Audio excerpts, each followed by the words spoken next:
Voltamos e estamos aqui no Além da Notícia. Obrigado porque você está aí. Eu vou acelerar mais porque tem um monte de perguntas. Obrigado a tanta gente que está mandando aqui para nós. Ana Paula, como vão ficar os colégios religiosos se a ideologia de gênero passar na BNCC? Eles vão ter que aderir? Sim, porque o poder centralizador da BNCC, como ela está regida hoje, ela é voltada para colégios, escolas particulares, escolas da rede pública, e isso não exclui as escolas confessionais. Então, todos terão que se adequar à ideologia de gênero, porque na BNCC impõe, na verdade, né, que tem que ser tratado na matéria de história, o professor ele tem que tratar sobre ideologia de gênero na matéria de ciências, na matéria de artes, e aí ninguém vai ficar de fora. Vamos lá, Tuca, bem rapidamente também. Sidneia de São Paulo diz assim, vi uma matéria em outra emissora onde o médico informou que a ideologia de gênero tratava-se de uma pessoa que nasceu com o sexo, mas o cérebro dela era o contrário. Procede? Não, não procede. Eu assisti essa entrevista e esse médico disse que na 10ª semana a criança teria suas genitais formadas de um sexo e na 20ª semana seria o cérebro. Sendo bem claro, todos nós que fizemos faculdades, quando nós fizemos o nosso TCC, a nossa monografia, nós usamos dados científicos e nós sabemos que existe um mínimo de pesquisa. Nós teríamos que ter 1.500 bebês, mais ou menos, que nós abrimos os cérebros e fizemos um estudo e percebemos e provamos cientificamente isso. Então, não tem base científica isso é uma... Não tenho nenhum termo para descrever o que aquele médico falou. O Márcio está dizendo assim, gostaria de saber como fazer uma petição para levar a escola dos meus filhos e apresentar aos diretores. A escola dos meus filhos é uma escola católica. Na verdade, basta uma notificação extrajudicial, onde ele relate, né, se identifique o filho, a série escolar, e aí então ele coloque que ele não quer que seja ensinado para o filho dele, nem com relação à ideologia de gênero, nem com relação à orientação sexual, que também tem sido muito tratado nas escolas, né, porque está ligado. Tuca, qual é o objetivo da ideologia de gênero? Redução da população, isto é, redução demográfica, comunismo pela cultura? Marcelo de Bragança Paulista pergunta. Exatamente. Redução o lado político da ideologia de gênero é a redução da população. Exatamente isso. Muito bem, olha, tem tantas outras perguntas aqui, eu vou pedir perdão da gente não conseguir uma última aqui. Sou professora de português e inglês na escola pública. Vejo muitos professores que são gays aliciando crianças a serem diferentes e serem gays também. As crianças sem a família presente acabam sendo aliciadas por acharem chique e diferente. O que vocês acham disso? Um crime. Por quê? Porque a criança, em fase de desenvolvimento, ela está absorvendo toda a informação que lhe é passada. Enquanto que um adulto vai fazer isso, então, assim, esse professor não tenha conhecimento, mas ele pode ser enquadrado, inclusive, dentro do Código Penal. Então, é algo muito grave, realmente. E aí, os pais, tendo conhecimento, podem também tomar as providências, tanto por meio de uma notificação, como eu já disse, e também por meio de uma ação judicial com provas, né? E pedindo, inclusive, indenização por danos morais. Muito bem, gente. Olha, vou pedir agora licença a vocês e ao público também para a gente mudar de assunto e aproveitar bem o nosso tempo, não é? O outro assunto que eu gostaria de trazer aqui é a questão daquela exposição lá no Santander Cultural, em Porto Alegre. Aliás, hoje houve uma manifestação a favor da exposição e houve até um certo conflito lá, mas, como eu li no começo do programa de hoje, uma decisão da Justiça Federal, ela negou a reabertura dessa exposição. Acredite, tem gente querendo a reabertura da exposição. Mas vamos lá. Bom, do que se trata quando estamos falando daquela exposição? O que nela contém de tão grave assim e que outros acham que não é tão grave assim? Eu vou trazer aqui a manifestação do senador Magno Malta, no plenário do Senado Federal. Ele faz uma descrição muito bem feita para os senadores ali, os envolve muito neste assunto. Vamos ouvir aqui a primeira exposição do senador Magno Malta. Uma exposição que é um verdadeiro assinte a uma sociedade majoritariamente cristã, com agressões abertas, não veladas, ao cristianismo, à sua fé, às famílias e às crianças. Eu não sabia que bestialidade ou zoofilia era pauta GLBT. Eu não sabia que pedofilia era pauta GLBT. Eu gostaria que a câmera me filmasse. Aqui está alguns quadros da exposição aberto às crianças, aberto ao público. E qual é a explicação? Aqui temos criança viada, um dos quadros expostos nessa exposição de arte. Criança viada, criança travesti lésbica. Filme aqui. Escute. Um verdadeiro assinte ao psicológico, ao moral das nossas crianças. Uma lesão emocional que ninguém vai consertar. E mais que isso, aqui está o Cristo, com diversos braços, diversas mãos, segurando coisas que vilipendiam, que afrontam a natureza de Deus e do cristianismo. Aqui eu quero fazer algumas menções. O Santander, ele se quer agregar valores, ele cometeu um erro gravíssimo, que foi o erro de não evitar polêmicas. Assuntos como estes são geralmente polêmicos, então errou gravemente. Já se sabe que perdeu cerca de 100 mil clientes até o momento. A arte, historicamente, gente, ela causa polêmica. Mas é importante também um debate como este, para a gente perceber qual é o nível em que estamos hoje vivendo na nossa sociedade. Escute a sequência do relato do senador Magno Malta. O senhor gostaria de ver um seu filho neto numa exposição como essa? Criança viada, criança lésbica, mas tem coisa pior. Está aqui uma mulher tendo coito com um porco. A prática da bestialidade, da zoofilia. Aqui, uma mulher segura para que um homem tenha coito anal com um carneiro. Uma exposição cultural promovida pelo Santander. Eu vou mostrar aos senhores que têm filhos, que têm netos, todos os senhores. Eu duvido que isso seja uma pauta de esquerda, de senadores e senadoras que têm netos, que têm filhos. E aqui, um lugar reservado. As pessoas fecham os olhos, recebem uma venda, uma capa, para se tocarem lá dentro, trocando de sexo. Exposição do Santander. Aqui, um negro sendo obrigado a fazer sexo oral e anal com dois homens brancos. Por que não é o branco no meio dos dois negros? Cadê os defensores dos negros? Olha, gente, não é novidade. No passado, exposições e a arte que mostrava o nu já aconteciam. A questão é que hoje as pessoas têm opinião. E a questão é que hoje também se tem uma sociedade, uma civilização que ela tem valores. Na nossa sociedade isso não cabe. Assim como, por exemplo, não cabe na nossa sociedade, e é até crime, se comer cachorro, se comer cavalo.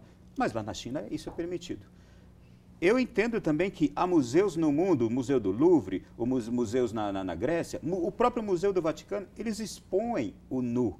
Mas esse tipo de nu, essa pornografia, desse jeito, uma das coisas mais lindas que tem é a Capela Sistina. Lá tem o nu constantemente, mas é um nu saudável que não ofende. Não é de mau gosto como isto que estamos aí relatando. Pergunto para as senhoras aqui, a liberdade de expressão, até na arte, é uma licença para se fazer o que quer?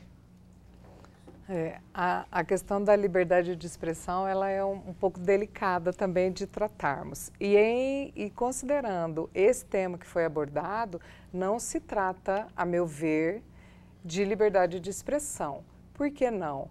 Porque a exposição... É isso que eles estão se sustentando nisso, né? Sim, só que a exposição de artes, veja bem, em torno de 270 peças, 270 obras dita de artes, tratando de um nu pornográfico, pedófilo, onde também tinha imagens de sexo com animal.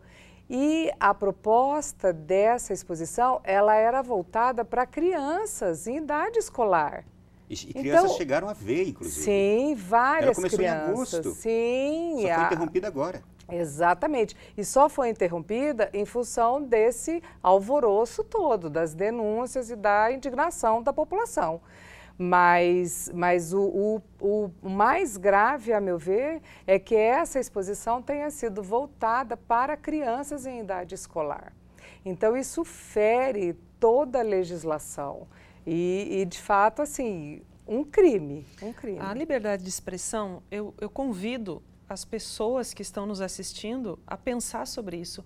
Como que a liberdade de expressão tem sido usada no Brasil? Ela não tem sido liberdade de expressão, ela tem sido manipulação. Porque nós tivemos uma série de reportagens num determinado programa, de uma determinada emissora, preparando uma novela que começaria. E ali tinha mentiras científicas, como essa que foi citada aqui do médico. Entende? Tipo assim, não tem uma base científica. Aí prepara para um programa. Então não é uma liberdade de expressão, é uma manipulação do ser humano. Convido você a assistir às coisas e pesquisar e buscar aquilo. Por exemplo,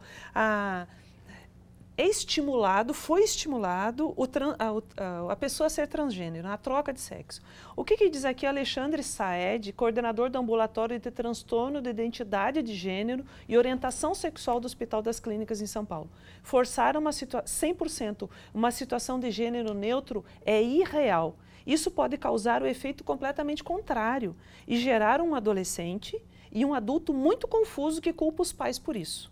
E já Irene Maluf, psicopedagoga, diz assim, é quase impossível, portanto, que uma criança seja criada completamente assexuada. Diferenciar gêneros é uma das bases do desenvolvimento. Então, se está em nome da liberdade de expressão, anula-se o que o ser humano é. E nós voltamos ao início da nossa conversa. É a anulação da identidade do ser humano.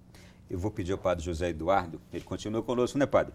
Pedir ao senhor que nos fale o que pensa a Igreja Católica sobre esta exposição, apesar daquela nota que já fez o arcebispo de Porto Alegre. Ora, é óbvio que nós não somos contra a liberdade de expressão, é óbvio que não somos contra a liberdade artística. A propósito, a Arquidiocese de Porto Alegre lançou uma nota muito lúcida, muito sensata, muito correta, de extrema clareza, oportuníssima, em que mostrava que, na verdade, a liberdade de expressão, a liberdade artística, numa sociedade democrática, precisa também obedecer às leis. Ora, não se podem vilipendiar os objetos de culto.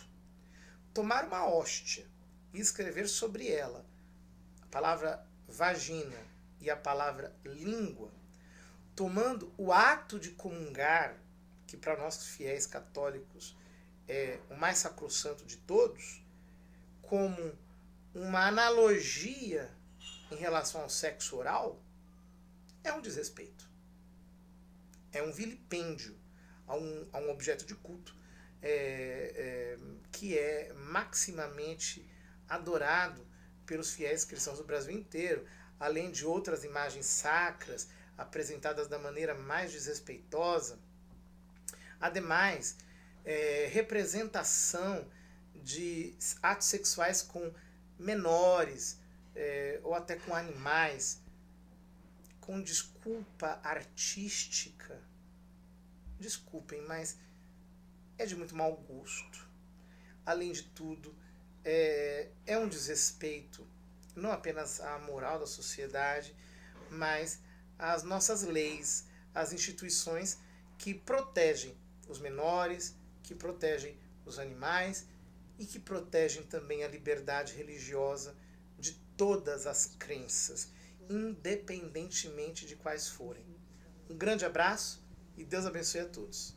Obrigado, padre José Eduardo. Gente, a liberdade de expressão, ela é plena e ela também podemos dizer, é algo que está acima de qualquer coisa, mas quando ela fere princípios coletivos, aí ela é erro e ela traz suas consequências. Aliás, o dinheiro público deve ser devolvido dessa exposição aí, viu? Plenamente. Plenamente, totalmente. Eu gostaria de a gente partindo já para o finalzinho do nosso programa de hoje, deixar as senhoras também à vontade para fazer qualquer outro comentário a respeito disto ou do tema que a gente já tratou aqui. E apenas também já vou aqui encerrando dizendo, para mim uma exposição como esta ela é simplesmente de puro mau gosto. Quem considera isto aí arte, deve ter um gosto terrível. E também um aspecto, Ronaldo, que se é uma exposição artística, então que ela seja aberta para adultos. Não é verdade? E com restrição. É. Até 18 anos, menor não poder ver isto. Exato. Então, assim, isso é liberdade de expressão. Agora, não, assim, abrir para crianças em idade escolar e leva essas crianças e apresenta aquelas imagens. Eu imagino que a né? senhora já deve ter visto em Roma, na Grécia, em alguns outros lugares, se já estiveram também, aquele nu pelas ruas, aquele nu artístico das esculturas, das pinturas. É uma coisa belíssima. Não agride, não ofende e a gente acha de uma beleza. Não é uma coisa como essa de extremo mau gosto e ofensivo e que tem, de fato, ali também um desejo de ferir a religiosidade do nosso povo. Ah, total, com as imagens ali, né, de Cristo. O que fizeram com as hóstias, as imagens de Jesus, a imagem da Virgem Maria também, que não deu para mostrar, não é? Bem, quero agradecer, foi um prazer imenso recebê-las aqui, tomara que voltem outra vez também. Obrigado, Tuca. Eu que agradeço e quero deixar um convite aos pais e às pessoas, mesmo que você esteja em dúvida sobre e você pense que a ideologia de gênero é a defesa de uma causa, leia, estude e entenda, porque nesse pacote está vindo pedofilia, está vindo ataque às nossas crianças e a desestruturação do ser humano. O índice de mortalidade, de suicídio, é 4 vezes maior entre os transgêneros. Quer dizer, eu faço de uma pessoa alguém que ela não sabe quem ela é. E aí ela entra em crise. Então não vamos acreditar no que nos dizem e no que aparece simplesmente. Vamos ler, vamos ouvir, vamos ver isso. Porque nós todos sabemos que o que nos dá equilíbrio é nós sabermos quem eu sou e o que eu quero. Não é? Então que isso seja o nosso objetivo. Ana Paula, obrigado. Nossa, eu que agradeço demais, uma alegria mesmo poder estar aqui, muito obrigada e de fato, assim, reforçando aos pais, aos nossos ouvintes, né, que procurem estudar esse tema. Ele tem sido trazido, assim, tem sido despejado, digamos, né, em nossa sociedade. Então é extremamente importante que as pessoas procurem conhecer a respeito. Foi um prazer recebê-las. Igualmente, querido. A você de casa também, um imenso prazer estar com você aqui e a gente conversar sobre um tema de tamanha importância. Fique com Deus, boa noite, vem aí um novo programa na grade da Canção Nova e replique este programa, ele vai estar no YouTube logo logo. Grande abraço e até semana que vem, se Deus quiser.